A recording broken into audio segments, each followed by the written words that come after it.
berangkat ke majelis, mungkin ada dari para jamaah yang kena air hujan, yang mungkin tadinya semangat, kemudian ketika ngelihat hujan akhirnya semangatnya berkurang, tapi tetap harus istiqomah duduk di majelis.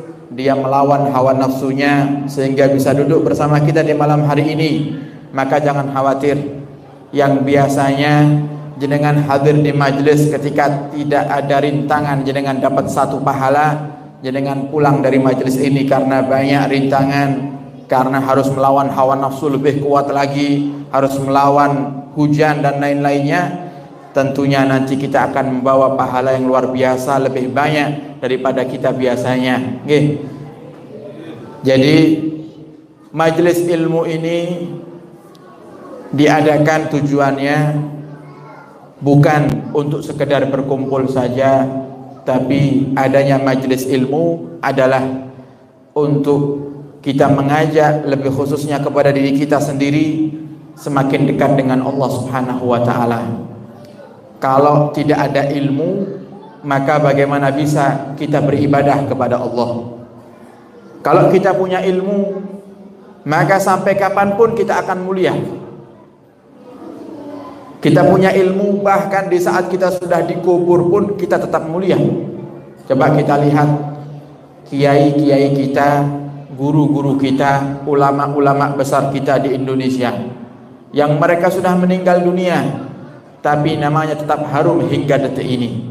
Ada Syekhona Khalil, ada Kiai Abdul Hamid Pasuruan, ada Kiai Hasim Asy'ari, yang dekat-dekat sini ada Gusmi, dan kiai-kiai yang lainnya. Namanya tetap harum disebut oleh umat. Kenapa? Sebab mereka punya ilmu.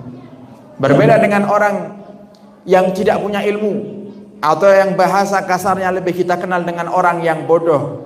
Orang yang bodoh hidupnya tidak ada harganya, apalagi matinya. Hidupnya tidak dibutuhkan oleh umat.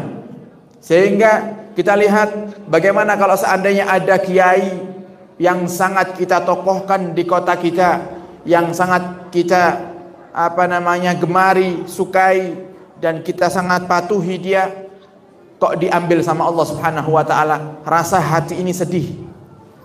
Padahal kita tidak sambung darah dengan dia, kita tidak sambung nasab dengan beliau, tapi di saat beliau diambil oleh Allah Subhanahu wa ta'ala, satu kota semuanya bersedih. Sebab apa? Ilmu yang beliau miliki.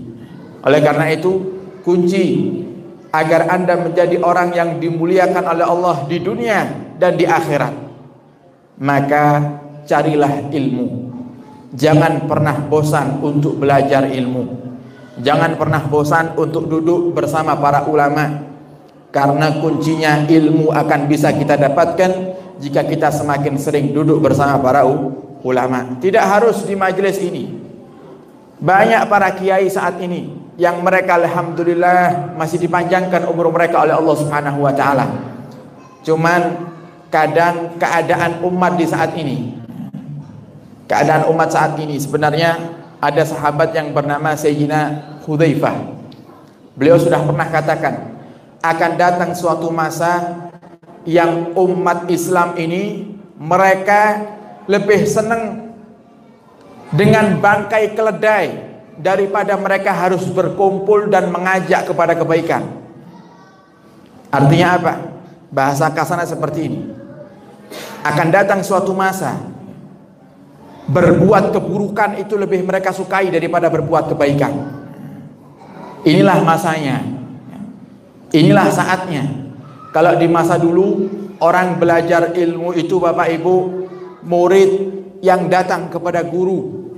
Sekarang ini banyak kita lihat guru yang datang kepada muridnya. Kenapa? Karena seandainya guru tidak datang kepada murid, ini murid tidak mau belajar. Berapa banyak seorang ustadz yang demi agar umat ini tetap bisa membaca Al-Quran, mereka rela untuk mengajari satu persatu ke rumah warga, mengajari anak-anak mereka. Mereka datangi. Kalau dulu tidak ada. Dulu di masa ibu-ibu masih kecil, mungkin listrik tidak seperti zaman kita sekarang. Dulu jika ngajinya waktunya ba'dal maghrib, sambil berangkat ngaji sambil bawa Quran, tangan kanan megang obor, atau tangan kanan megang Quran, tangan kirinya megang obor. Masih kecil-kecil. Sekarang coba anak kita, ustadznya tidak datang ke rumah, ya berarti libur ngajinya. Kan ngata? Oh, kalau sudah ustadznya tidak datang, libur ngajinya, wah paling seneng. Kenapa bisa androidan? Bisa main game online, bisa youtubean. Ini pendidikan di masa kita sekarang. Oleh karena itu, banyak ketika anak sudah dewasa, bukan 1-2 orang yang datang kepada kami mengeluhkan tentang durhakanya anaknya. Oh beb, saya punya anak ini disuruh nutup aurat susahnya minta ampun. Saya punya anak ini suruh ngaji susahnya minta ampun beb. Dipondokkan kabur terus dari pondok. Dipondokkan selalu ngelawan peraturan pondok. Diajak baik susah, disuruh sholat susah. Dulu pernah terjadi di masanya Sayyidina Umar ibn Khattab. Ada seorang ayah datang kepada Sayyidina Umar ibn Khattab. Dia berkata, wahai Amirul Mukminin Sayyidina Umar, gimana ya, aku ini punya anak, durhakanya luar biasa kepadaku. Kira-kira bisakah kau membantu aku agar anakku ini sadar, agar anakku ini bertobat? Kata si ayah. Sayyidina Umar mendengar ada salah satu daripada rakyatnya yang durhaka kepada orang tuanya. Sayyidina Umar pun tidak tinggal diam. Karena apa? Dikatakan oleh para ulama, Bapak Ibu, termasuk cara biar matinya husnul khatimah. Nah, kira-kira saya tanya Bapak Ibu, pengen mati su'ul khatimah apa husnul khatimah? Husnul khatimah. Semua orang pengen mati husnul khatimah. Termasuk cara yang paling ampuh agar bisa mati dalam keadaan husnul khatimah adalah dengan berbakti kepada orang tua. Kalau jenengan taat sama orang tua, selagi orang tua tidak ngajak maksiat, tidak memerintahkan hal yang dimurkai sama Allah, jenengan taati, jenengan turuti, dipanggil ya datang. Ada anak zaman sekarang dipanggil lagi asik Facebookan, tidak dijawab panggilan ibundanya. Nah, coba belikan garam nak di toko sebelah gitu.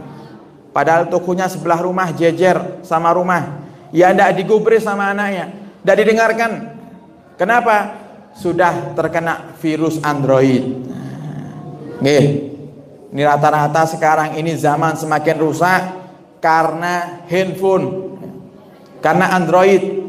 Bukan 1-2 orang yang datang ke tempat kami mengeluh anaknya semakin rusak moralnya, akhlaknya sebab handphone. Bukan 1-2 orang yang datang ke kami, keluarganya setiap hari bertengkar sebab handphone. Makanya hati-hati. Handphone gunakan untuk kebaikan. Jangan digunakan untuk hal-hal yang tidak penting.